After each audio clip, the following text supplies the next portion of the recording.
గా మారింది. ఎస్ఐ ఆ station SI Krishnalanka SI confess చేశారు సిట్ ముందర దట్ ఆయన సాయికృష్ణ శవాన్ని నేను పోలీస్ స్టేషన్లో చూశానని చెప్పేసి.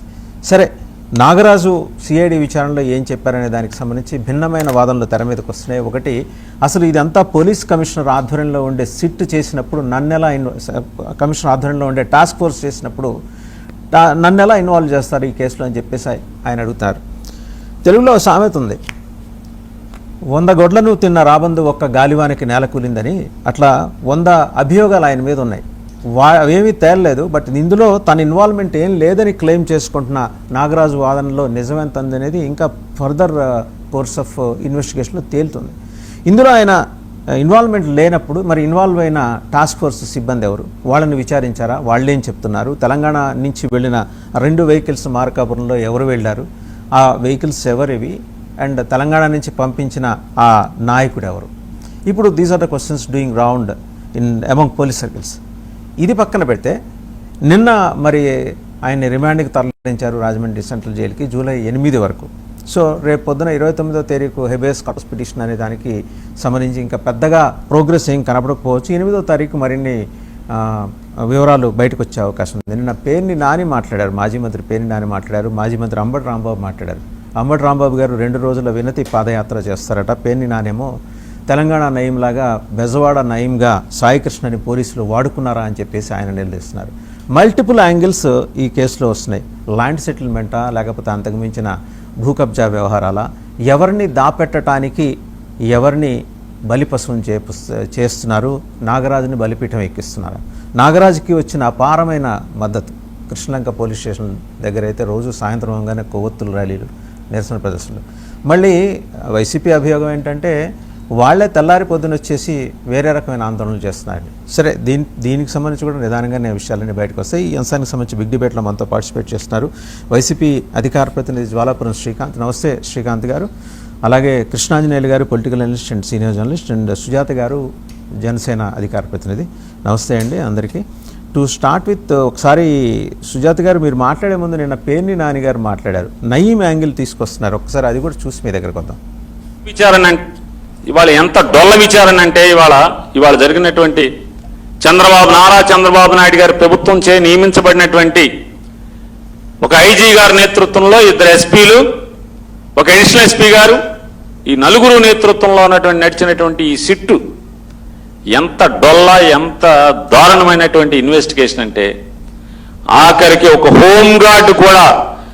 హోంగార్డ్కి స్వేచ్ఛ ఇచ్చి నువ్వు ఇన్వెస్టిగేషన్ చేయమంటే ఆ హోంగార్డ్ కూడా ఇంత అసహ్యంగా చేయడు ఎవడో కూడా. మే 6వ తారీఖున ఆ రిమాండ్ రిపోర్ట్లో రాస్తారు.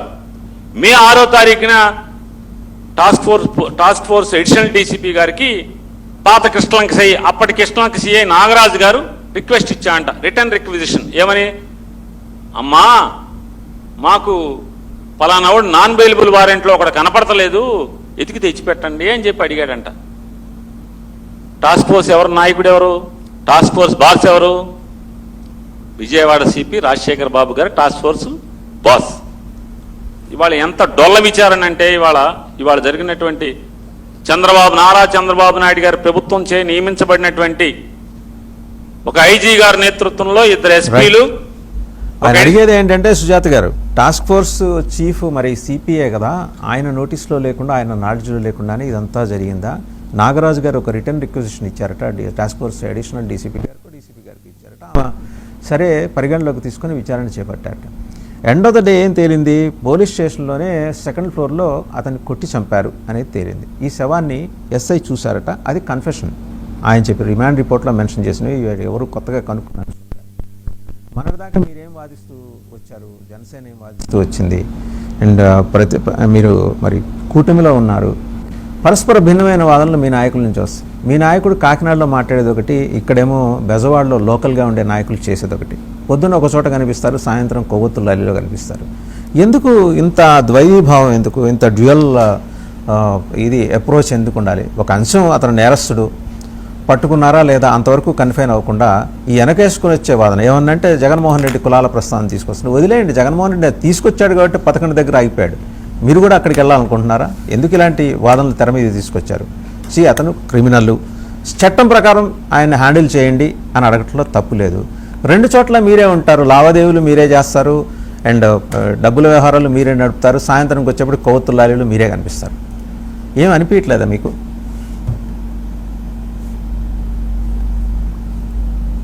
మ్యూట్లో ఉన్నట్టున్నారండి, అన్మ్యూట్ చేసుకోండి సుజాత గారు. సార్ మ్యూట్లో లేదండి, వినిపిస్తుందండి? ఇప్పుడు ఓకే. సార్ మీకు అలాగే ప్యానెల్లో ఉన్న పెద్దలందరికీ 99 వీక్షకులందరికీ నమస్కారం అండి. ఇప్పుడు ఈ సిఐ నాగరాజు వ్యవహారంలో ఖచ్చితంగా కస్టోడియల్ డెత్ జరిగిందని సిట్ విచారణలో తేలింది. అలాగే 100% జనసేన కానీ ఇటు ఎన్డీఏ ప్రభుత్వం కానీ దీన్ని సిఐ నాగరాజు చేసిన దాన్ని ఎవరు సమర్థించరండి. చట్టపరంగా విచారణ జరుగుతుంది, పారదర్శకంగా విచారణ జరిగి తీరాలి. సిఐ నాగరాజే కాదు, దానికి సహకరించిన ఎవరైతే వాళ్ళ స్టాఫ్ ఎవరైతే ఉన్నారో దాంట్లో సహకరించిన ఆయన ఒక్కళ్ళే ఆయన వాడిని మాయం తీసుకెళ్ళలేడు కాబట్టి దానికి సహకరించిన సిబ్బంది, అలాగే దానికి ఈ విషయం అంతా తెలిసి ఎవరైనా సహకరించి ఉంటే పై అధికారులు కూడా ఖచ్చితంగా 100% అందరూ శిక్షింపబడతారు సార్ చట్ట ప్రకారం. ఎందుకంటే సిట్ విచారణ ఇంకా పూర్తి కాలేదు, వాళ్ళు ఇంకొంచెం టైం కావాలని అడిగారు. దీనికి ప్రభుత్వం ఎటువంటి అడ్డంకులు కల్పించదు, న్యాయపరమైన విచారణ జరుగు తీరుతుంది, దోషులకు అందరికీ శిక్ష పడి తీరుతుంది సార్.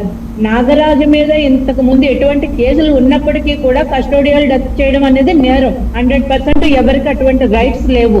ఇప్పుడు హెబియస్ కార్పస్ పిటిషన్ వేసిన తర్వాత కూడా వాళ్ళ చట్టం ముందుకి అంతకు ముందు వేసినా కూడా దాని గురించి తప్పుడు సమాచారం ఇవ్వడం, అక్రమ నిర్బంధం, అలాగే ఏదైతే కస్టడీలో ఉండగా అతన్ని కొట్టి చంపడం, ఇవన్నీ కూడా ఎన్నో రకరకాల పలు సెక్షన్ల కింద కేసు నమోదైంది. ఖచ్చితంగా సిఐ నాగరాజు దానికి తప్పు చేశాడు కాబట్టి ఖచ్చితంగా శిక్ష అనుభవించి తీరాల్సిందే. దీనికి రాజకీయమైన రంగు కొలవడం కానీ, కులాల రంగు కొలవడం కానీ ఇటువంటిది ఏమీ లేదండి. పరామర్శలు డబ్బులు ఇవ్వడం అన్నది అంటున్నారు. మరి ఎవరికి డబ్బులు ఇచ్చారు అంటే మనం అమర్నాథ్ గౌడ్ కేసు విషయంలో తీసుకుంటే కనుక మనం ఈ కేసు కన్ఫైన్ అయ్యి మాట్లాడదామండి. ఎందుకంటే ప్రతిసారి మీరు గతంలో వర్తమానంలో ఉండండి. మనం let us confine our selves to the subject అండి. మీరు వర్తమానంలో ఉండండి, గతంలోకి ఎందుకు వెళ్తారు? టాపిక్ అవన్నీ మాట్లాడారు, ఇంతకు ముందు కూడా మాట్లాడారు సుజాత గారు, ఇంతకు ముందు కూడా మీరు మాట్లాడారు. మీరు ఒక్కటే మేము ఉదాహరణ చూపించేది ఏంటంటే అమర్నాథ్ గౌడ్ విషయంలో కూడా వెళ్లి పరామర్శించి డబ్బులు ఇచ్చారు. ఇక్కడ ఎవరు డబ్బులు ఇచ్చి కేసు మాఫీ చేయడానికి అదేమీ లేదండి. ముఖ్యమంత్రి గారు కుటుంబ సభ్యుల్ని పిలిచారు, కేసు విచారణ తీసుకుంటాం, సిఐ నాగరాజును అరెస్ట్ చేయడం జరిగింది. కుటుంబ సభ్యులు కూడా ఒక్క నిమిషం సుజాత గారు మీరే మాట్లాడదురు నిదానంగా. అమ్మిశెట్టి వాసు ఎవరు? మీ నాయకుడు. ఎక్కడికి వెళ్ళాడు? అబ్బాయి వాళ్ళ మదర్ వాళ్ళ ఇంటికి వెళ్ళాడు, విజయలక్ష్మి గారిని కలిశాడు, వాళ్ళ మేనమావని కలిశాడు. ఎంతకు మాట్లాడాడు? 50 లక్షలకు మాట్లాడాడు. వాళ్ళు ఎంత అడిగారు? 5 కోట్లు అడిగారు. ఇవన్నీ బయటికి రాలేదా? ఒకటి. రెండో అంశం వచ్చేప్పటికి మరి ఎక్కడ చెడింది? పొద్దునేమో ఆయన వెళ్ళి మాట్లాడతాడు, ఏది షాట్ నుంచి. ఒక పక్క సామినేని ఉదయభాను గారు వెళ్ళి పరామర్శిస్తారు. ఇదే జగన్మోహన్ రెడ్డి వెళ్ళి పరామర్శించాడు అనుకోండి, క్రిమినల్స్ ఇళ్ళకి వెళ్ళి పరామర్శిస్తారా? మరి మీరు చేసింది ఏంటి? సార్ అబ్బాయి క్రిమినల్ లా కాదా అన్నది మనం పక్కన పెడితే, ఎందుకు పక్కన పెట్టాలి? అక్కడంతా స్పష్టంగా తెలుస్తుంటే మీరే చెప్తున్నారు కదా 23 కేసులు ఉన్నాయని మీరే చెప్పారు. ఆ రోజు మీరే చెప్పారు, ఇవాళ క్రిమినల్ కాదని మీరు ఎలా అంటారు? సార్ క్రిమినల్ అయ్యి ఉండొచ్చు, కానీ కస్టోడియల్ డెత్ చేయడం అన్నది తప్పే కదా సార్. అబ్బాయిని అలా చంపే రైట్స్ ఎవరికి లేవు కదా. ఆ తల్లి బాధపడుతుంది. వెళ్లి పరామర్శించారు, అటు జగన్ గారు పరామర్శించారు, ఇటు జనసేన నాయకులు పరామర్శించారు, టీడీపీ నాయకులు పరామర్శించారు. కానీ జనసేన నాయకులు పరామర్శిస్తే పరామర్శించారు, వెళ్లి పరామర్శించాల. రెండింటికి తేడా ఉంది. పిలిపించుకున్న పరామర్శకిను వెళ్లి పరామర్శించడానికి తేడా ఉంది సార్. ఒక వ్యక్తి చనిపోయారు, ఇప్పుడు ముఖ్యమంత్రి గారు పిలిచి వాళ్ళని కుటుంబ సభ్యులను పిలిచి పరామర్శించారు. దాన్ని కూడా మీరు తప్పు పడితే ఎట్లాగా? అలాగే జగన్మోహన్ రెడ్డి గారు వెళ్లి పరామర్శిస్తే దానికి కూడా మేము దాన్ని భూతద్దులను ఏం చూడలేదే. ఇప్పుడు జగన్మోహన్ రెడ్డి గారు వెళ్లి వాళ్ళని ఏమైనా రెచ్చగొట్టున్నారు అని చెప్పి మేము మాట్లాడలేదే. అందరు నాయకులు వెళ్ళినట్టే మా నాయకులు వెళ్లి పరామర్శించారు. అక్కడ ఏం బేరసారాలు జరిగినాయి, ఎంత ఇచ్చారు అని చెప్పి మనం ఊహాగానాలు తప్ప దాన్ని ఏమి రుజువులు సాక్ష్యాలు ఏమీ లేవు సార్. ఎవరైనా కూడా ఒక మానవ దృక్పథంలో వెళ్లి పరామర్శించడానికి తప్పే ఉంది సార్. దాన్ని జనసేన నాయకులు వెళ్లి పరామర్శించారని దాన్ని ఇంకొక కోణంలో చూడడం తప్పంటున్నాను నేను. ఇప్పుడు అబ్బాయి చనిపోయాడు, ఆ తల్లి బాధలో ఉంది, వెళ్లి ఆ సిటీలో ఉన్న అదే సిటీలో ఉన్న నాయకుడు కాబట్టి ఆయన వెళ్లి పరామర్శించారు. ప్రతి రాజకీయ నాయకుడు వెళ్లి వాళ్ళ కుటుంబాన్ని పరామర్శించారు, వాళ్ళ మేనమామతో మాట్లాడారు, వాళ్ళ అక్క చెల్లెలతో మాట్లాడారు. దాంట్లో తప్పే ఉంది అంటున్నాను నేను. ఇప్పుడు అమర్నాథ్ గౌడ్ చనిపోయినప్పుడు వైసీపీ నాయకులు వరుస కట్టి క్యూ లైన్ కట్టి అందరూ వెళ్లి పరామర్శించలేదా సార్? దాన్ని ఎవరు తప్పని చూడరు కదా. ఇప్పుడు కావాలి సార్ కాదు, ఇప్పుడు న్యాయస్థానాలకు కావాల్సింది ఏంటి? సాక్ష్యాధారాలు, సీసీటీవీ ఫుటేజ్లు మాయం అయినాయి అంటున్నారు. అది ఎవరు మాయం చేశారు, ఎప్పుడు మాయం చేశారు, ఎట్లా జరిగింది, ఆ డెడ్ బాడీని ఎక్కడ తరలించారు, ఎక్కడ దహనం చేశారు, అసలు ఏమైంది అన్నది మనకు సాక్ష్యాధారాలు కోర్టులో ప్రొడ్యూస్ చేయాల్సి ఉంది. సిట్ విచారణ ఇంకా కొనసాగుతుంది. దీనికి ప్రభుత్వం ఏమీ అడ్డుపడట్లేదు కదా. ప్రభుత్వం అడ్డుపడకుండా కేసు నమోదు చేయకుండా సిఐ నాగరాజ్ అరెస్ట్ చేయకుండా ఉంటే మీరు ప్రభుత్వాన్ని ప్రశ్నించవచ్చు. ఇక్కడ కేసు చాలా పారదర్శకంగా దర్యాప్తు జరుగుతుంది. ఇప్పుడు కావాలంటున్నారు సిబిఐ విచారణ మాకు డిమాండ్ చేస్తున్నాం అంటున్నారు. ఏ దేనికన్నా ప్రభుత్వం సిద్ధం అండి. సిఐ నాగరాజే కాదు, ఆ పై అధికారులు సహకరించినా కూడా వాళ్ళకు కూడా శిక్షకి గురి అవ్వడానికి అవకాశం ఉంది. ఖచ్చితంగా ప్రభుత్వం దానికి సహకరిస్తుంది. ఇందులో ప్రభుత్వం ఏదైనా దోషుల్ని దాచిపెడదామంటే మమ్మల్ని ప్రశ్నించడం తప్పులేదు. మేము ఖచ్చితంగా విచారణకి మీరు సిట్ కావాలంటే సిట్ వేసాము, సిబిఐ విచారణ కావాలంటే సిబిఐ కూడా అప్పగిస్తాం. ప్రభుత్వానికి ఎటువంటి అభ్యంతరం లేదు.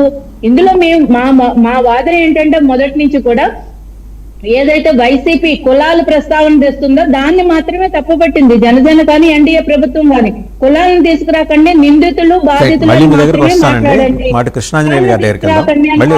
మొదటి నుంచి మా వాదన. మళ్ళీ మీ దగ్గరకు వస్తా అంటే ఒకసారి కృష్ణాంజనేయులు గారు ఇక్కడ ఎవరిని తప్పించడం కోసం నాగరాజ్ని ఇవాళ స్కేప్ గోడ్ చేసే ప్రయత్నం జరిగింది. ఎందుకంటే it's a big level. Perni నాన్నగారు నిన్న మాట్లాడుతూ మాట అన్నారు, బెజవాడ నయీం లాగా సాయి కృష్ణని వాడుకున్నారు అని చెప్పేసి. అయి ఉండొచ్చేమో, ఎందుకంటే వైసీపీ వాదనలు అన్నీ నిజం కాకపోవచ్చు కానీ ఒకటి రెండు సందర్భాల్లో వాళ్ళు కూడా నిజాలు మాట్లాడుతుంటారు. అలాంటిది ఏమన్నా ల్యాండ్ డీలింగ్ వ్యవహారంలో ఆయన్ని సాయి కృష్ణ చేసింది ఏదో తప్పుగా కనిపించిన కొందరి పెద్దలకి ఇవాళ హడావిడిగా చేయించిన ఈ కార్యక్రమం కారణంగా వాళ్ళు ఏమైనా ఇరుక్కుంటారనే భయంతో నాగరాజుని ఫిక్స్ చేశారు. అసలు దీని వెనకాల ఎవరున్నారు? ఇంకో మాట కూడా అన్నారు నానిగారు, ఆ నలుగురు అన్నారు. ఆ నలుగురు ఎవరై ఉంటారు? వాసుదేవన్ గారు నమస్తే. ప్యానల్ మెంబర్స్ అందరికి కూడా నమస్కారము. నిన్నటి వరకు తెలుగుదేశము జనసేనకు సంబంధించినటువంటి కూటమికి సంబంధించినటువంటి నాయకులందరూ కూడా ఏమో సాయి కృష్ణ చనిపోయాడని మీరెలా చెప్తారు, సాయి కృష్ణ బతికున్నాడేమో, వస్తాడేమో, ఇలాంటివన్నీ మాట్లాడాడు. అందరూ మాట్లాడారు, కూటమి పార్టీకి సంబంధించినటువంటి వాళ్ళందరూ మాట్లాడారు. ఇప్పుడు సిట్టు దర్యాప్తు తర్వాత ముందు చనిపోయాడని ఒప్పుకుంటున్నారు, అంతవరకు సంతోషం. ముందు అసలు కనీసం సిట్టు వీళ్ళు కళ్ళని తెరిపించింది, ఆయన చనిపోయాడు, చంపబడ్డాడు అనేటువంటి విషయాన్ని అంగీకరిస్తున్నారు, అంతవరకు సంతోషం.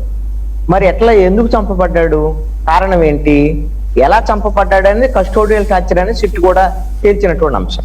మరి ఎందుకు చంపారు, కారణం ఏంటి అని అంటే, ఎవరైతే ఈ సాయి కృష్ణని తెలంగాణకు సంబంధించినటువంటి నెంబర్ ప్లేట్లతో ఉన్నటువంటి కార్ల ద్వారాగా పోలీసులు ఏదైతే సిపి ఆధ్వర్యంలో ఉన్నటువంటి టాస్క్ ఫోర్స్ పోలీసులు తీసుకొచ్చినటువంటి వ్యవహారం దగ్గర నుంచి ఎవరు ఉన్నారు దీని వెనకాల, సిపితో పాటుగా అదే విధంగా రాజకీయ నాయకుల, తెలంగాణ నాయకుడా లేక ఆంధ్రప్రదేశ్ సంబంధించిన నాయకుడు, తెలంగాణ వెహికల్స్ సంబంధించినటువంటి వాళ్ళు సహకారం అందించాడా, ఏది దీనికి సంబంధించినటువంటి ఆ రాజకీయ నాయకులు ఎందుకు సాయి కృష్ణని టార్గెట్ చేసి తీసుకురామని చెప్పారు, కారణం ఏంటి అని అంటే దీని వెనక ఏదో ఒక భూ కుంభకోణమో లేకపోతే ఇతర కుంభకోణాలు ఏదో వ్యవహారం ఉండి ఉండొచ్చు అనేటువంటి అనుమానానికి సంబంధించిన వ్యవహారం. దీనికి సంబంధించిన ఏదైనా తేల్చిందా ఏదైతే ఇప్పుడు సిట్టుకు సంబంధించినటువంటి వ్యవహారం, సిట్టు తేల్చలేదు కదా, సిపి పాత్రకు సంబంధించినటువంటి వ్యవహారాన్ని తేల్చలేదు, అదే విధంగా రాజకీయ నాయకులకు సంబంధించినటువంటి పాత్ర తేల్చలేదు.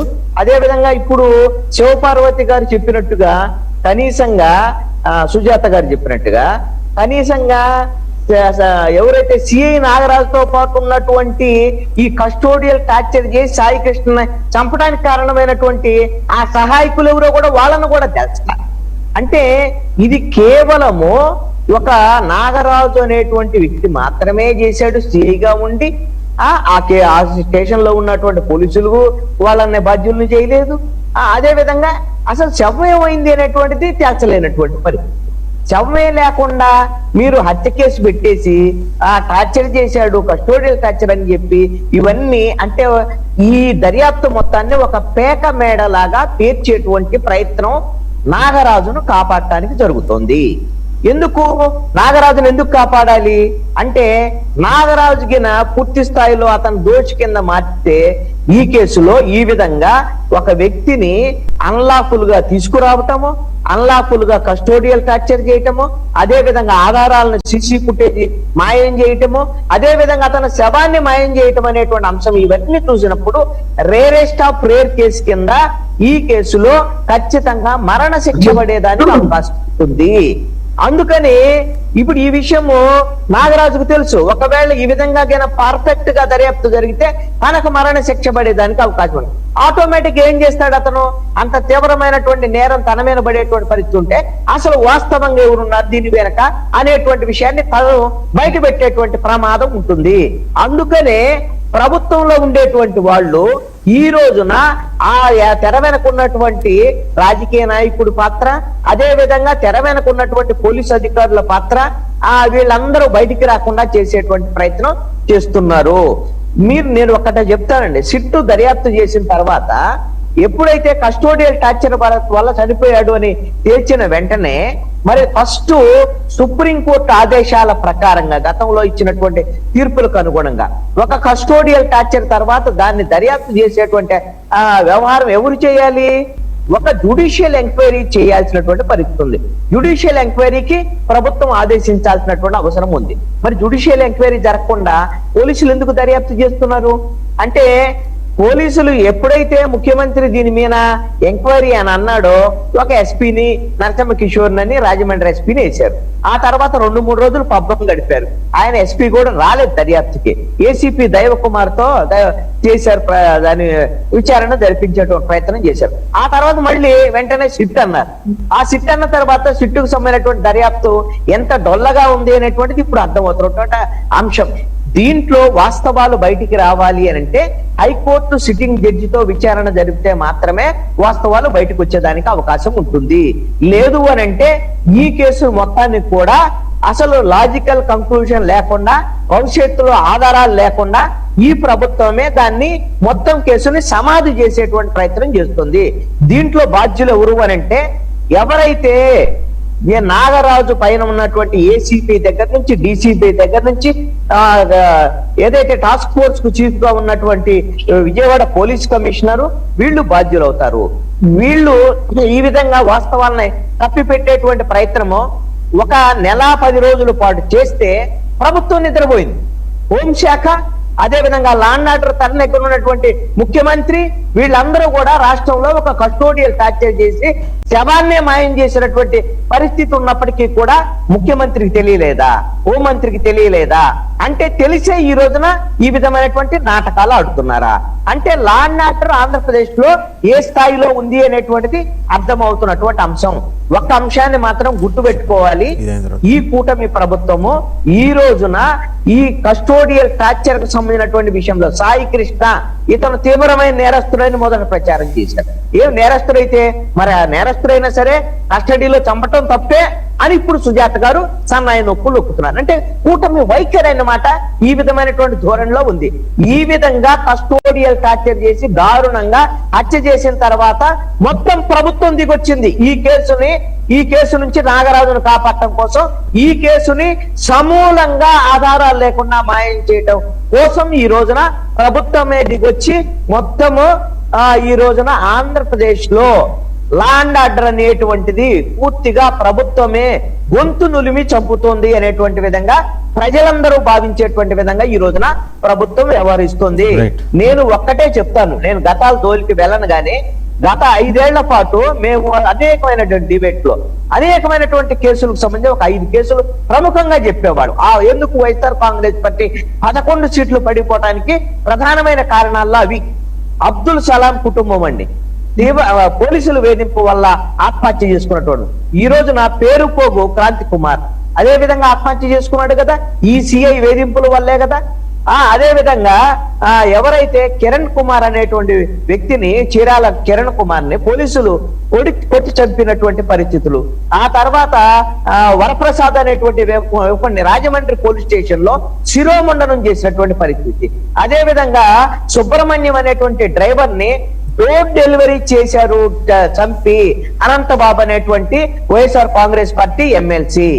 అదే విధంగా డాక్టర్ సుధాకర్ మరణానికి ప్రభుత్వం చేసినటువంటి ఇవన్నిటినీ కూడా వైఎస్ఆర్ కాంగ్రెస్ పార్టీ ప్రభుత్వము బహిరంగంగా సపోర్ట్ చేసింది. నిందితులకు బహిరంగంగా సపోర్ట్ చేసి బాధితులకు అన్యాయం చేసింది ఆ ప్రభుత్వం.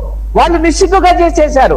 వీళ్ళేమో తెర వెనక మేము అసలు ఏం చేయటం లేదు, మేము ప్రభుత్వాన్ని మేము నిష్పక్షపాతంగా దర్యాప్తు చేస్తున్నామని దర్యాప్తు అధికారుల ద్వారాగా ఈ మొత్తం కేసుని నీరుగార్చేటువంటి ప్రయత్నం చేస్తున్నారు. వైఎస్ఆర్ కాంగ్రెస్ పార్టీ ఏదైతే తప్పు చేసిందో అంతకన్నా ఘోరమైనటువంటి తప్పులు ఈ రోజున కూటమి ప్రభుత్వం చేస్తున్నటువంటి పరిస్థితి ఉంది. ఇదంతా కూడా ప్రజలు గమనిస్తున్నారు. ప్రతిదీ ప్రజలు రాసుకుంటారు, అన్ని గుర్తు పెట్టుకుంటారు, సమయం వచ్చినప్పుడు సరైనటువంటి తీర్పిస్తారు అనేటువంటిది. రైట్ కృష్ణాంజనేయులు గారు, మళ్ళీ మీ దగ్గరకు వస్తాను.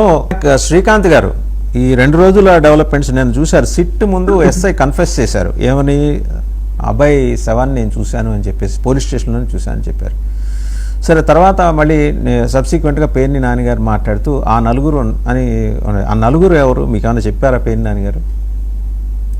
దీని వెనకాలంటే నాగరాజు కాదు, నాగరాజు కేవలం పాత్రధారి మాత్రమే, సూత్రధారులు 9 ఉన్నారు అంటున్నారు. ఆ 9 ఎవరు? వసుదేవన్ గారు, 99 టీవీ వీక్షకులకు, మీకు ప్యానెల్లో ఉన్న సభ్యులకి అందరికీ కూడా శుభోదయం. ఆ 9 పేర్లు ఎందుకంటే వారు చెప్పారు కాబట్టి వారు చెప్తేనే బాగుంటుంది. ఏం నాని గారు భయపడే మనిషి కాదు, ఎప్పుడు చెప్పాలో చెప్తారు, దాన్ని కూడా నీకు తెలుస్తారు. దీని గురించి మనము ఒకసారి ముందు మాట్లాడుకుంటూ పోతే, టీడీపీ ప్రభుత్వము సిట్టును ఎలా ఉపయోగిస్తుంది అన్న అంశాలు ఒక రెండు దానిల మీద ఉపయోగించుకుంటూ వెళ్తుంది. ఇంతకుముందు కృష్ణాంజనేయులు గారు కూడా చాలా కరెక్ట్ చెప్పారు. కానీ మేడం దీన్ని కొంచెం అంతా కప్పిపుచ్చుకుంటూ వచ్చారు. అంటే నిన్న మీ డిబేట్ లోనే అనుకుంటా చూసా, మన వెంకటరెడ్డి గారు ఏదో అడిగినట్టున్నారు, ఏమ్మా మీ ప్రభుత్వం ఇట్లా చేస్తుంది, 5 అబార్షన్లు చేసిండేది కరెక్టేనా అంటే ఆమె కప్పిపుచ్చుకుంటాంది ఒక మహిళగా. నిజంగా చాలా దారుణమైన విషయం. 5 హత్యలు చేసినట్లు కదా వసుదేవన్ గారు. ఈ రోజు మేడం కూడా ఇలా మాట్లాడడం అనేది చాలా బాధాకరమైన విషయం. చనిపోయింది ఒక మనిషిని చూడండి, ఒక ఆడామె యొక్క ఆవేదన చూడండి. అంతేగాని ఏదో పార్టీలో ఉన్నాం కదా, మీ పదవుల కోసం మాకేదో మాట్లాడితే వస్తాయి కదా అని మాట్లాడితే మాత్రము లోకం సహించదమ్మా, అది గుర్తుపెట్టుకోవాలి. సిట్టు 2 పనులకు వాడుకుంటుంది వసుదేవన్ గారు. ఒకటి, ప్రతిపక్షంలో ఉన్న స్కాములను ఆధారాలు లేకుండా బయట పెట్టడం కోసం ఒకటి సిట్టును వాడుతుంది. 2, సొంత ప్రభుత్వంలో ఇటువంటి కేసులన్నీ వస్తే దాన్ని మచ్చలను పక్కకు తీయడానికి, విచారణ చేస్తున్నామని ప్రజలను మభ్యపెట్టడానికి, టైం తీసుకోవడానికి తీసుకుంటుంది. దీంట్లో మనం విచారం వస్తే సిట్టు ఒకటి వేసింది, గుర్తుపెట్టుకోవాలి. టీడీపీ హయాంలో మొలకల చెరువులో కేసు, కల్తీ మద్యం కేసు కింద వస్తే నేతలు సిట్టు వేశారు. ఈ రోజు వరకు ఏం జరిగిందో రాష్ట్ర ప్రజలందరికీ తెలిసిన విషయమే. ఇటువంటి దీనుల్లో మనం గమనించుకుంటే వస్తే ఈ సిట్ అనేది పోలీసులు విచారించడం అంటే ఎంత దొంగలు కలిసి ఊర్లు పంచుకున్నట్టు పోలీసు కేసులను పోలీసులే విచారించడం. దీనివల్ల ఏం న్యాయం జరుగుతుంది? పూర్తిగా తప్పుపట్టలేరు శ్రీకాంత్ గారు, పూర్తిగా తప్పట్లేరు. అట్లీస్ట్ ఆ విచారణలో ఎస్ఐ వచ్చి కన్ఫెస్ చేశారు. మీరు ప్రతిపక్షంలో ఉన్నారు కాబట్టి పూర్తిగా ప్రభుత్వాన్ని తప్పుబట్టే ప్రయత్నం చేయమాకండి. ఎంతో కొంత నిజం బయటకు వచ్చింది, ఎంతో కొంత నిజం బయటకు వచ్చింది.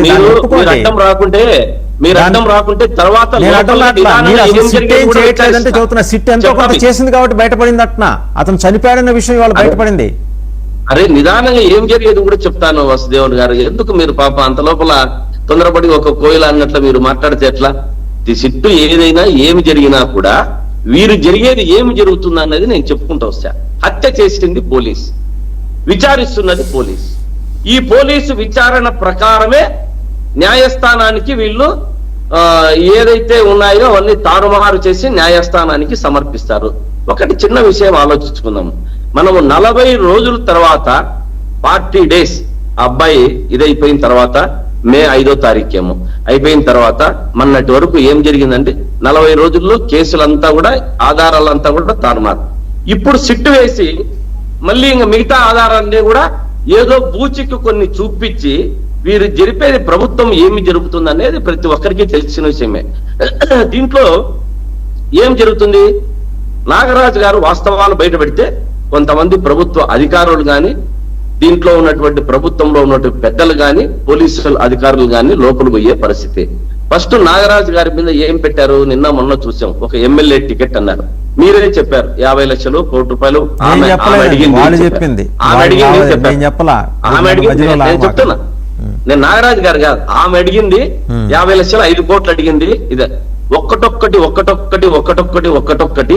ఏది ఏమైనా కూడా లాస్ట్ కు పాపము నాగరాజు గారిని ఒక పెద్ద బలిపశువుని చేశారన్నది వాస్తవం. ప్రతి ఒక్కరు అంటే ప్రభుత్వ పెద్దలు గాని, ఈ యొక్క ఒక ఈమెతో పాటు ఎవరైతే పాపము విజయమ్మ గారి ఆ సాయి కిరణ్ తల్లితో పాటు నాగరాజు గారు కూడా దీంట్లో పెద్ద బలిపశువు అయ్యారు. కానీ మనం దీంట్లో ఒకటి ఆలోచించుకోవాల్సిన విషయం అంటే, ఇటువంటి కార్యక్రమాలు కూడా ఈ ప్రభుత్వం చేస్తున్నది పెద్ద ఇదేం కాదు. నాగరాజు గారు, మన వసుదేవులు గారు, ఈ సిట్టు వేసేదానికి ఆధారాలు సిబిఐ మన అడుగుతున్నారు. మా జగన్మోహన్ రెడ్డి గారు గాని, నిన్న మొన్న మాట్లాడినటువంటి మా పెద్దలందరూ గారి సిబిఐ రిపోర్ట్ అడుగుతున్నారు. ఎందుకు సార్ వీరికి సిబిఐ అంటే భయం? ఎందుకు సిబిఐ రిపోర్ట్ వేయరు? ఎందుకు సిబిఐని ఆశ్రయించరు? అంటే సిట్ అంటే వాళ్ళ చేతిలో ఉంటుంది. పోలీసు అధికారులతో ఎవరైతే పోలీసులు తప్పు చేశారో పోలీసుల అధికారులతోనే పోలీసులను కాపాడడం అనేది. మొత్తానికి హత్య వెనుక ఉన్న పాత్రదారులని, సూత్రధారులని కాపాడేందుకే పోలీసు పెద్దలని, మన ప్రభుత్వ పెద్దలని కాపాడేందుకంటే ఈ సిట్టు వాడారన్నది వాస్తవం. ఇప్పుడు కృష్ణాంజనేయులు గారు ఎంత కరెక్ట్ గా చెప్పారు అంటే, నేను కొన్ని సార్లు కృష్ణాంజనేయులు గారిని నివేదించినా కూడా ఈ యొక్క ఏదైతే అంశం ఉందో ఇలానే ప్యానలిస్టులు గాని మనకు చేసినటువంటి వారు కూడా మాట్లాడాలి. కానీ కృష్ణాంజనేయులు గారిని ఆదర్శంగా తీసుకోవాలి. కానీ మహిళలను సమర్థించుకోకుండా ఇంత ఇదిగా మాట్లాడడం అనేది చాలా వీరు దారుణమైన విషయం. ప్రభుత్వం కేసులో ఈ సిట్టు ఒక సాధనంగా వాడుకుంటుందన్నది వాస్తవం. దీంట్లో ఏ అతిశయోక్తి లేదు. కానీ కీలక రికార్డులన్నీ కూడా మనకు వివరాలు లేకుండా రిమాండ్ రిపోర్ట్ ఇచ్చారు. దాంట్లో ఒకటంటే ఇది తప్పించడంలో ప్రత్యక్ష సాక్షులు లేకుండా చేశారు. సిట్టు వల్ల ఆ తల్లికి అన్యాయమే జరుగుతుంది తప్ప న్యాయం జరగదు. దీంట్లో ఇంకొకటి మనం విచారించుకుంటే, వసుదేవన్ గారు, ఒక అబ్బాయి ఈ అబ్బాయితో పాటు చాలా మంది లోపల, అబ్బాయి పేరు ఏదో నాకు నిన్న మొన్న విన్నా, బయటకు వచ్చి టీవీ కూడా అబ్బాయి మనకు ఇది వాయిస్ ఒకతను బయటకు వచ్చి మాట్లాడాడు. చందు వాయిస్ ఇచ్చాడు, మళ్ళీ కనపడడం లేదు, అతను వాయిస్ లేదు. మరి ఆ అబ్బాయిని ఏం చేశారో నాకు అర్థం కాలేదు. ఎందుకంటే నేను ఉన్నాను పక్కనే, నేను ఉన్నప్పుడు కొట్టడము టార్చర్ అంతా చూశాను. నా మీద చేతు ఉన్నప్పటికీ నన్ను లోపల నుంచి బయటికి పంపించడం జరిగింది, నన్ను వెళ్ళిపో అని చెప్పి పంపించడం జరిగింది అని చెప్పాడు. కానీ ఆ అబ్బాయి పేరు గాని, అబ్బాయి ఇది గాని ఇప్పటికి బయటికి రావడం లేదు. ఒకసారి చూడండి, అతను మాట్లాడింది చూడండి. మీరు అంటున్న చందు మహంకాళి కరెక్ట్. ఈ అబ్బాయి ఇప్పుడు ఈ అబ్బాయి వాయిస్ లేదు, ఇప్పుడు భలే చూపించారు. ఈ అబ్బాయి వాయిస్ లేదు, వినండి మళ్ళీ ఒకసారి. ఇలా గడ్డే సాయికి జరిగిన న్యాయం గురించి, అన్యాయం గురించి మాట్లాడదాం అనుకుంటున్నా. నేను అదే శిక్షణ పరిధిలో ఒక మనిషిని. నా పేరు మహంకాళి చందు అంటారు, అలియాజ్ పూరి అంటారు. ఆ రోజు పిల్లసాయి అనే వ్యక్తిని తీసుకొచ్చినప్పుడు అదే రోజు నేను స్టేషన్ లో ఉన్నాను. అదే వాళ్ళు ఏం చేశారో ఏంటో మొత్తం నాకైతే తెలుసు. అలా అని చెప్పి ఒక తల్లికి జరిగిన కష్టం ఇంకో తల్లికి జరగకూడదని చెప్పి అయితే నేను చెప్తున్నాను. కొద్దిగా అర్థం చేసుకోండి. ఈ వీడియో తీస్తానికి కూడా నాకు భయం వేస్తుంది, కానీ చెప్తున్నాను. అతన్ని తీసుకొచ్చి నన్ను లాకప్లో ఉన్నప్పుడు చిత్రహింసలు పెట్టారు, అది నేను చూశాను. నేను బయటకు వచ్చి చెప్దాం అనుకున్నా, చాలాసార్లు నాకు జరిగింది.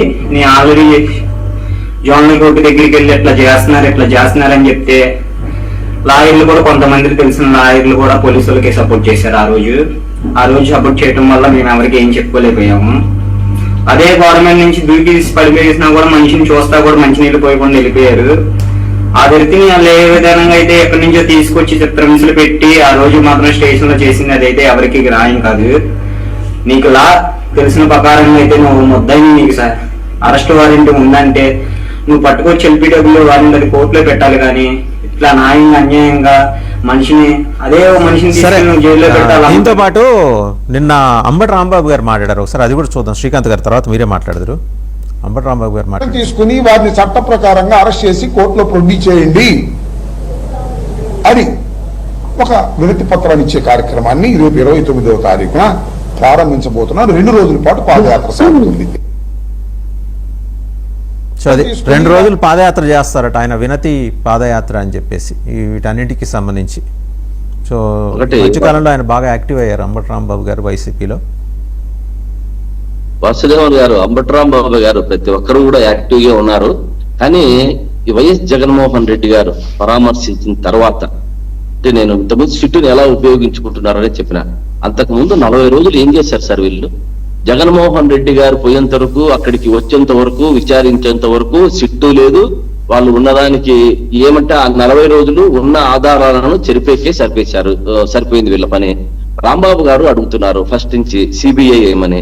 ఎందుకు మీరు ఊరికే సిట్టును వేస్తారు? సిబిఐ వేస్తే మాకు నమ్మకం ఉంటుంది, ప్రజలకు నమ్మకం ఉంటుంది, ఆ యొక్క విధంగా మనకు ముందుకు పోయేదానికి బాగుంటుంది.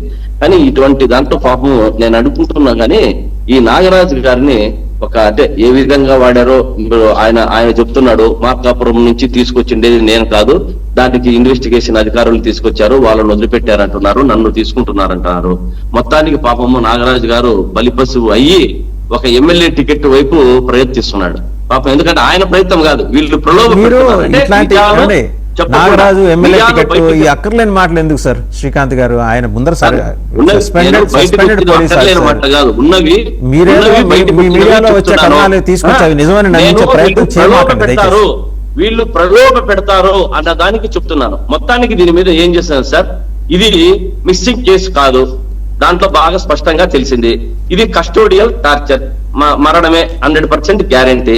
డెడ్ బాడీ మాయం, అది అందరికీ తెలిసిన విషయమే. ఇప్పుడు మీరు చెప్పారు ఇంతకుముందు కృష్ణాంజలి గారు కూడా, అంతకు ముందంతా కూడా ఏం చెప్పారు, అబ్బాయి వస్తాడు 29 మనలో కోర్టులో పెట్టు. నేను కూడా అనుకున్నా మీరు చెప్పిన దాంట్లో ఇంటర్వ్యూలో డిబేట్ లో నిజంగా అబ్బాయి 29 వస్తాడు, ప్రభుత్వం సమర్పిస్తుంది, పోలీసులు సమర్పిస్తారంటే నాకు కూడా చాలా ఆనందంగా, అంతకన్నా ఏం కాల. ఒక తల్లి కోత, కడుపు కోత, ఒక అమ్మాయి ఏడుస్తుంటే నా కనీసం బూడిదైనా ఇవ్వండి అని ఏడుస్తుంటే, అటువంటి తరుణంలో మనం కూడా నిజంగా ఎంత మభ్య పెట్టారు సార్. నిజంగా రేపు మన్నాడు తెచ్చిస్తారు 29వ తారీఖు. నేను కూడా చాలా వేచి చూసా. 29వ తారీఖు ఆనందపరచిన విషయం అనుకున్నాను. మనతో పాటు టీడీపీ నాయకుడు ఆనంద్ సాగర్ గారు జాయిన్ అయ్యారు. ఒకసారి వారి దగ్గరికి వెళ్ళి, ఆనంద్ సాగర్ గారు, సో ఇన్నాళ్ళు ఉన్న సస్పెన్స్ నిన్న సిట్ రిమాండ్ రిపోర్ట్ ద్వారా బయటపడింది. కృష్ణలంక ఎస్ఐ కన్ఫెస్ చేశారు, నేను శవాన్ని చూశానండి, సాయికృష్ణ శవాన్ని పోలీస్ స్టేషన్లో 2 అంతస్తులు. చూసిన తర్వాత ఇవాళ గవర్నమెంట్ స్టాండ్ ఏంటండి, ఇప్పుడు end of the day court ఏం చూస్తుందండి, సాక్ష్యాధారాలు చూస్తుంది. అబ్బాయి శవం కనిపించలేదు, బూడిద ఎక్కడ మరి నదిలో కలిపేశారంట. ఆధారాల దగ్గరకు వచ్చేప్పటికీ నాగరాజు గారు లేవనెత్తే ప్రధానమైన అభ్యంతరం ఏంటి, నన్ను ఒక్కడిని ఎలా ఇన్వాల్వ్ చేస్తారు? ఇప్పుడు ఈ కస్టోడియల్ టార్చర్ అనేది నా స్టేషన్లో, నేను స్టేషన్ హౌస్ ఆఫీసర్ కాబట్టి నా ఆధ్వర్యంలో జరిగిందంటే నాతో పాటు ఉన్న అందరూ ఆ రోజు డ్యూటీలో ఉన్న సిబ్బంది అందరినీ పిలవాలి కదా అని, ఇన్వాల్వ్ చేయాలి, కేసు పెట్టాలి కదా అని. కేకుండా ఇతను ఒక్కరినే పెట్టడం ద్వారా ఎవరిని తప్పించే ప్రయత్నం చేస్తున్నారు? ఎందుకంత గాబరా పడిపోయి ఈ వ్యవహారాన్ని పూర్తిగా హర్షప్ చేసే కార్యక్రమం చేస్తున్నారు? అదేదో వాళ్ళు అడుగుతున్నారు కదా, ఇందాక కృష్ణాంజలి గారు చెప్పారు, వాస్తవంగా ఇలాంటి కస్టోడియల్ టార్చర్ కేసులో జ్యుడిషియల్ ఎంక్వైరీకి ఆర్డర్ చేయాలి. మీకు మీరే ఎంక్వైరీలు చేసుకొని మీ భుజాలని మీరే తాడనం చేసుకొని స్వభుజ తాడనం అంటారు, మన భుజాలను మనమే చరుచుకోవటం. ఇది ఎంతవరకు కరెక్ట్? పారదర్శకత అనే దగ్గరికి వచ్చేప్పటికీ ప్రభుత్వం ఎందుకు వెనక్కి తగ్గుతోంది?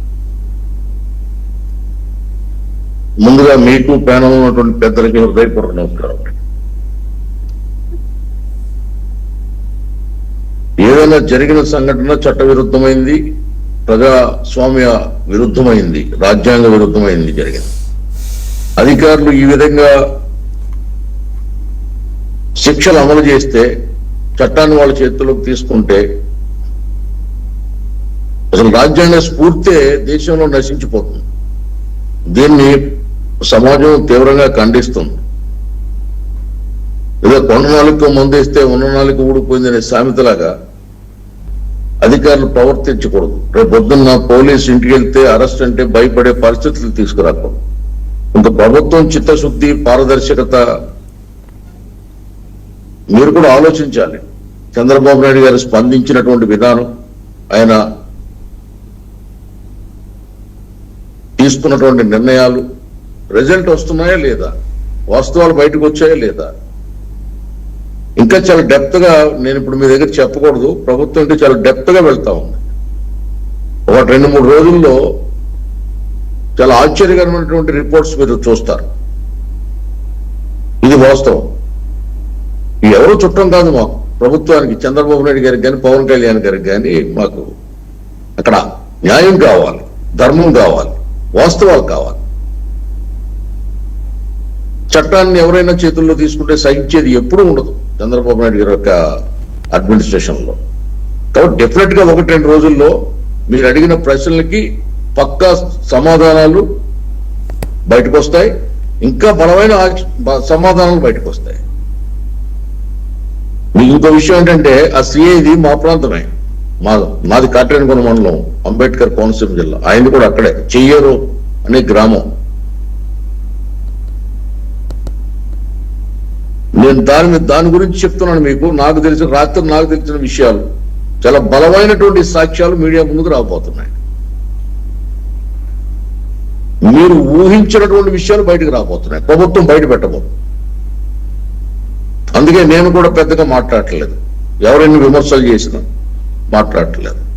మా ప్రభుత్వానికి చిత్తశుద్ధి ఉంది, నిజాయితీ ఉంది. ఖచ్చితంగా మా నిజాయితీని నిరూపించుకుంటాం. ఏదో తెలంగాణలో ఒక వెటర్నరీ డాక్టర్ని రేప్ చేసి చంపేస్తే దాని నుండి స్ఫూర్తి పొంది దిశ చట్టం తీసుకొచ్చారు అంటే అక్కడ ఆ వ్యవహారాన్ని సమర్థించినట్ట, దాని నుంచి స్ఫూర్తి పొందడం అంటే ఆ చట్ట వ్యతిరేక హత్యని, ఆ పోలీస్ ఎన్కౌంటర్ ని ఆనాడు మీరు సమర్థించినట్ట, దాని నుండి మీరు స్ఫూర్తి పొంది చట్టం తీసుకురావడం అంటే సమర్థించినట్టు కాదా? అంటే అక్కడ ఎన్కౌంటర్ జరిగినప్పుడు ఒక 4గురిని ఎన్కౌంటర్ చేసిన వాళ్ళు బాడీస్ దొరికినాయి సార్ అక్కడ. ఎస్, అదే సార్. ఇక్కడ ఇప్పుడు ఒక్కొక్క స్టైల్లో ఒక్కొక్కరు చేస్తారు సార్, మీకు తెలియదే ఉంది. ఇప్పుడు కోర్టుకి ఇవన్నీ కాదండి. End of the day court ఏమడుగుతుంది? ఎవిడెన్స్ ఉందా అని అడుగుతుంది. అబ్బాయి బాడీని చూపించగలరా అని, చూపించలేరు. పోనీ బూడి చూపించగలరా అని అడుగుతుంది, చూపించలేరు. నిలబడుతుందా ఈ కేసు? నిలబడుతుందా ఈ కేసు? నేను కేవలం ఆధారాలను బట్టి మాట్లాడుతాను. నిలబడుతుందా? కోర్టు ఆధారం మాత్రమే చూస్తుంది. నేను ఎంత గొప్ప విషయం అంటే, వాళ్ళ మేనమామతో నేను ఫోన్ లో మాట్లాడా. ఆయన స్వయంగా నాతో చెప్పాడు, మనది హిందూ సాంప్రదాయం, కనీసం ఎప్పుడు చంపారో డేటు చెప్పించండి అని నేను చంద్రబాబు నాయుడు గారిని అడిగానని చెప్పాడు. మేము ఒక కార్యక్రమం చేసుకుంటాం. దారుణమైన విషయం అంటే, మర్డర్ అయినందుకు, కుర్రాడు చనిపోయినందుకు వాళ్ళు బాధపడలే, ఆ డేట్ కావాలనుకున్నాడు. హిందూ సాంప్రదాయం ప్రకారంగా ఆ శాంతకర్మలు చేసుకోకపోతే వాళ్ళు ప్రేతాత్మలో తిరుగుతారు, మాందీగ్రహ దోషం పట్టుకుంటారు, తరతరాలు వంశాన్ని పట్టి పీడిస్తుంది. అది బాధపడ్డాడు ఆయన. నాగేశ్వరరావు ఏదో పేరు అయింది, నాకు కొద్దిగా స్నేహం ఉంది ఆయనతో. ఆయన కూడా మంచి స్పోక్స్ పర్సన్. మీరు కూడా తీసుకొచ్చాయండి. రంగా మిత్ర మండలిలో యాక్టివ్ పర్సన్ ఉన్న వన్స్ అపాన్ ఎ టైం. 4-5 భాషల్లో అనర్గళంగా మాట్లాడతాడు ఆయన. కాబట్టి ఇక్కడ జరిగింది దారుణమైనటువంటి, హేయమైనటువంటి చట్ట సమాజాన్ని సిగ్గుతో తలదించుకునేలాగా చర్య. దీన్ని ఎవరో సమర్థించట్లేదు. ప్రభుత్వం ఎందుకు సమర్థిస్తుంది? అవసరం అంటే మాకు అధికార మతంతో చేసే పనులను ఎలా సమర్థిస్తాం సార్? ఇన్నాళ్ల తెలుగుదేశం పార్టీ ప్రయాణంలో ఎప్పుడన్నా ఇటువంటి సంఘటనలు సమర్థించడం జరిగిందా? నాడు ఎన్టీఆర్ పరిపాలన కానీ, నేడు చంద్రబాబు నాయుడు గారి పరిపాలన కానీ ఎప్పటికీ జరగదు. లోకేష్ గారు కూడా మన ఢిల్లీలో చెప్పారు, ప్రతీకార రాజకీయాలు మేము చేయమని చెప్పారు. నిన్న కాకినాడ జిల్లాలో తిమ్మాపురం అని ఒక విలేజ్ ఉంది. కుర్రాడు మధ్యాహ్నం లంచ్కి వచ్చాడు, తల్లి భోజనం పెట్టింది, ఫ్రిడ్జ్ లో వాటర్ అడిగాడు, తెచ్చి ఇవ్వడంలో లేట్ అయింది, తల్లిని చంపేశాడు. కారణం గంజాయి. కుర్రాడు పెడదొర పెట్టాడు. ఇటువంటి యువత పాడైపోతుంటే మేము ఒక్క కేసు గురించే కాదు, ఎందుకు యువత ఇలాగ ఈ పెడదారి పట్టింది, గత 5 ఏళ్లు సమాజం ఏ విధంగా యువత నిర్వీర్యమైపోయింది,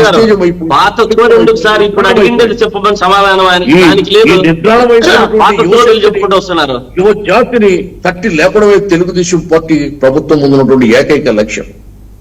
యువకులు ఐటీ ఉద్యోగులుగా, శాస్త్ర సాంకేతిక నిపుణులుగా, మేధావులుగా, డాక్టర్లుగా, ఇంజనీర్లుగా, సైంటిస్టులుగా తీర్చిదిద్దడమే. దీనికి కన్ఫైన్ నేను ఇందాక మీరు మాట అన్నారండి, ఒక్కొక్కరిది ఒక్కో స్టైల్ అన్నారు. ఒక నిమిషం శ్రీకాంత్, మీరు ఆగండి. ఒక్కొక్కరిది ఒక్కో స్టైల్. అంటే తెలంగాణ పోలీసులు అట్లీస్ట్ బాడీలు చూపించేది వాళ్ళ స్టైల్, ఇక్కడ బాడీలు మాయం చేయడం ఏపీ పోలీస్ స్టైల్ అనే మీ ఉద్దేశం? నేను అడగబోతున్నా. అలా ఉంది. హ్మ్? అధికారుల యొక్క వైఖరి ఆ విధంగా ఉంది. అధికారుల వైఖరిని ఎవరు సమర్థిస్తారు చెప్పండి? ప్రభుత్వానికి అవసరం ఏంటి? అతని వల్ల మేము ఏమన్నా అధికారంలోకి వచ్చామా, లేదా రేపు అతని వల్ల మాకు ఏమైనా ఉపయోగం ఉందా? అతనికి ఏదో ఎమ్మెల్యే టికెట్ ఏంటిది? ఎవరు అతని గురించి ఏం తెలిసిన వీళ్ళకి తెలియదు. అదే చెప్తున్నాను మీకు, 2 రోజుల్లో చెప్తాం అతని గురించి. మేము ఇష్టపోతారు వీళ్ళు. ప్రధాని గారు వస్తున్నా ఆయన మాట్లాడండి, ఇప్పుడే కదా వచ్చింది ఆయన మాట్లాడండి. శ్రీకాంత్ గారు మాట్లాడుతున్నారు కదా, ఆగండి.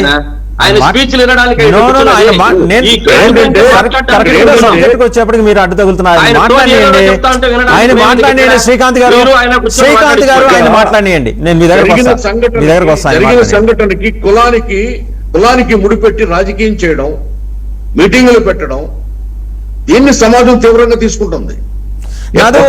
సందేహం అండి. మోకా ఆనంద్ సాగర్ గారు, నాది ప్రశ్న. కొత్తగా జరిగినాయా? లేదు, కొత్తగా జరిగినాయా? ఎప్పుడు చరిత్రలో లేవా? ఏ గవర్నమెంట్ లో జరగలేదా? భారతదేశంలో లాకప్ డెత్ ఎప్పుడు జరగలేదా? ఏమిటి ఏదో వింతగా ఈవేళ కొత్తగా జరిగిన? సరే, మీకు ప్రశ్న 2 ఎలాగో అనవసరంగా మీరే క్యూ ఇచ్చారు. ఒకటి ఏంటంటే లాకప్ డెత్లు ఎక్కడా జరగలేదా? ఇదివరకు జరిగినాయి కాబట్టి ఇప్పుడు జరగవచ్చునా మీ భావన? అని కాదు. ఇప్పుడు ప్రకృతి విపత్తులు జరుగుతాయి, ఎవడు ఊహిస్తాడు? అలాగే అధికారులు ఎక్కడో ఏదో తప్పిదం చేస్తారు, ఊహిస్తారా ఎవరన్నా? ప్రభుత్వం దాన్ని ఎంకరేజ్ చేస్తాను అన్న ఊహించకండి, కానీ వెనకేసుకు రామాకండి అని కదా వీళ్ళు అనేది. ఎలా వెనకేసుకొచ్చాను చెప్పండి, ఏ విధంగా వెనకేసుకొస్తానో చెప్పండి. ఎవరు ఇప్పుడు నాగరాజు గారు అడిగిన ప్రశ్నలకు సమాధానాలు చెప్పండి. ఆయన ఒక్కళ్ళనే ఎందుకు ఇన్వాల్వ్? ఆయన అడిగాడు సీట్ ఎదురా. ఇది టాస్క్ ఫోర్స్ ఆపరేషన్, నన్ను ఒక్కళ్ళని ఎలా ఇన్వాల్వ్ చేస్తారని అడిగారు ఆయన. మీరు senior most task force operation లో సీనియర్ మోస్ట్ లీడర్. నేను ఒకటే ప్రశ్న అడుగుతున్నాను. టాస్క్ ఫోర్స్ ఆపరేషన్ చేసినప్పుడు ఒక సిఐ, ఆయన ఒకే ఒక స్టేషన్ కి కన్ఫైన్ అయిన స్టేషన్ హౌస్ ఆఫీసర్, ఆయన ఒక్కరిని ఎలా ఇన్వాల్వ్ చేస్తారని అడుగుతున్నా. టాస్క్ ఫోర్స్ రెస్పాన్సిబిలిటీ తీసుకుంది. ఎప్పుడైనా ఫస్ట్ ఏ కేసులోనైనా ఇప్పుడు కుంభకోణాలు కూడా తీసుకోండి. ఇప్పుడు మద్యం కుంభకోణం కానీ ఇంకో కుంభకోణం ఒక్కడే ముందు ఒక్కరితో మొదలవుతుంది. మొత్తం తీగలాగితే డొంకంతా కదులుతుంది. నేను అదే చెప్పాను మీకు ఇందాక, నర్మగర్భంగా చెప్పా. 1-2 రోజులు ఆగండి, భయంకరమైన వాస్తవాలు బయటకు వస్తున్నాయని చెప్పా మీకు. కృష్ణాంజనేయులు మాట్లాడతారు. ఆనంద్ సాగర్ చాలాసేపు మాట్లాడారు, నాకు ఒక్క అవకాశం ఇవ్వండి. సరే సుజాత గారు మాట్లాడతారు. వస్తాను. కృష్ణాంజనేయులు వస్తాను. సుజాత గారు మాట్లాడతారు. సుజాత గారు, 2 రోజుల్లో విస్తుపోయే వాస్తవాలు వెలుగులోకి వస్తాయి. ఆనంద్ సాగర్ గారు వొకాబులరీ చాలా బాగుంటది, ఆయన చాలా పదాల పొందిక కూడా బాగుంటది. ఆయన చెప్పారు విస్తుపోయే